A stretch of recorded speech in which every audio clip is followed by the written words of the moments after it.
चवीच गोकुळ लई भारी। गोकुळ दूध आणि दर्जेदार दुग्ध उत्पादने, चव आहे कोल्हापुरी, गोकुळ लई भारी।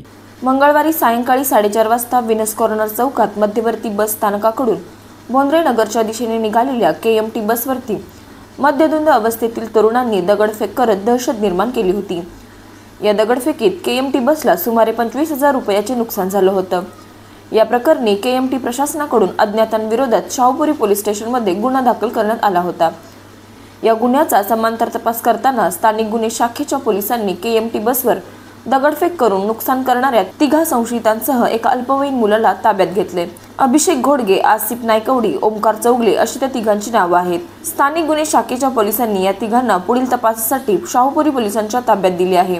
पोलीस निरीक्षक रवींदर कळमकर यांच्या मार्गदर्शनाखाली अंमलदार संतोष वर्गे, प्रवीण पाटील, वैभव पाटील, महेंद्र कुर्वी, संजय पडवळ, अशोक पवार, कृष्णा पिंगळे, राजू एडगे यांनी या कारवाईमध्ये सहभाग घेतला।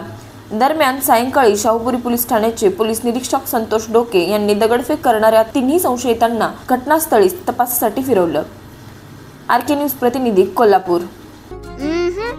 हे आहे गोकुळचं श्रीखंड, अगदी जिभेवर रेंगाळणार। जिभेवरच नाही तर मनावरही रेंगाळणार। गोकुळ श्रीखंड, मनावर रेंगाळणार।